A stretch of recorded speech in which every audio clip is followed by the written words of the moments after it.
We're going to turn our attention now to what's been going on in France. More unrest. President Macron today urging for calm. He's meeting with mayors from cities that have been impacted by the ongoing riots. Now, thousands of people have been arrested in the past few days, hundreds of properties destroyed as the family of the teenager whose killing sparked the violence call for calm.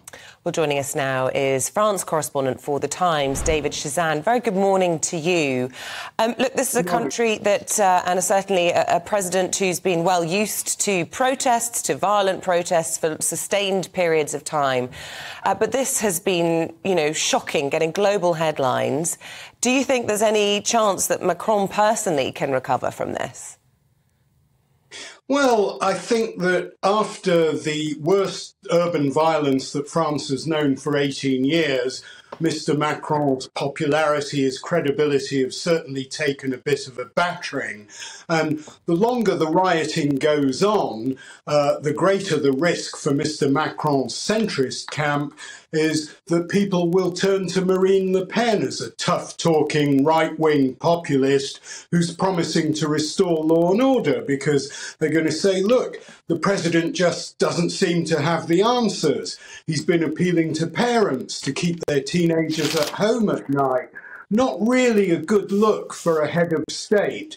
But despite all that, I think there's a tentative, and I stress the word tentative, sense of optimism here this morning, because the sixth night of rioting has been far more peaceful than the preceding nights. There have been still 78 arrests, which sound like a lot, but compared to the hundreds that we've had in previous nights, not very much. And there's been a lot less violence and vandalism on the streets. And there's a sense that an appeal by the grandmother of the 17-year-old boy who's killing by police sparked the riots. She's been calling for calm. That may have had an effect. And there's a growing sense that the mainly minority communities who live in the gritty suburbs of French towns and cities that have been worst hit by the trouble are increasingly fed up with seeing their own neighbourhoods smashed up. So they may be having some success in restraining the teenagers who form the majority of the rioters. David, here we are, the holiday season getting underway. You're speaking to us this morning from Paris. If I was faced with a choice whether to go to France on my holidays or not, or a short break or whatever, it would be a no from me. What would you say to people who have got France marked down as a bit of an escape over the next few weeks? Well, I think that they've got to follow the Foreign Office's advice and monitor closely what's going on. And remember that the bulk of the violence has taken place in areas where tourists never go. One notable exception has been Marseille, where we've seen pitched battles right in the city centre. At one point, police had to evacuate the Vieux Port, the old harbour, which is a big tourist attraction. And we have seen a little bit of vandalism and looting in central Paris too, but on a relatively limited scale. So I wouldn't be telling people necessarily to cancel. As I say, it looks like things may be starting to calm down, but obviously there's no guarantees in a volatile situation like this. I wouldn't feel comfortable telling people to come to France either. I'm saying monitor what's going on, make your own decision, but be balanced in the way you look at it. And I suppose, look out for flashpoints. This weekend perhaps was, a flashpoint because of the burial of the Nahel Mazouk 17-year-old who was shot on Tuesday. A potential future flashpoint could be, any potential action taken or not taken against the officers involved, and that could provoke a huge reaction, presumably.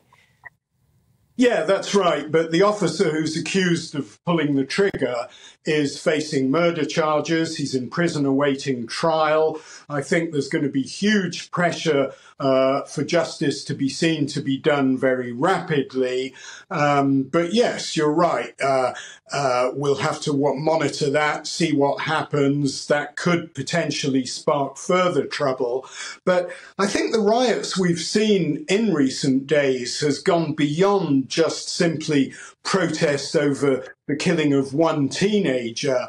I think this reflects a much deeper rage in France's minority communities that young people who may be fourth or even in some cases fifth generation immigrants still feel that they're being treated like second-class citizens, that they're harassed by police, that they have poorer housing, worse job prospects, and are just generally not getting a fair deal.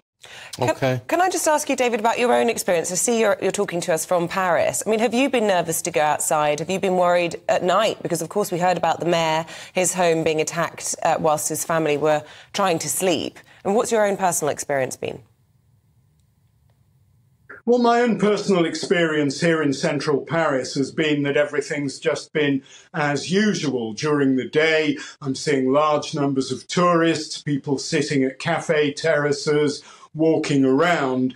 But having said that, 2 or 3 nights ago, there's a shopping centre fairly close to where I live, and that was hit by vandalism and looting, but it was contained within a fairly small area.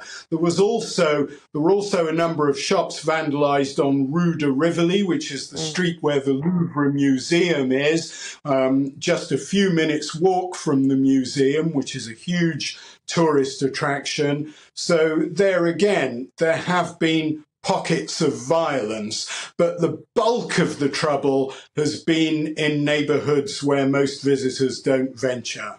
Okay, David, thank you very much indeed. Great insight from you there. David Chazan is the France correspondent for The Times.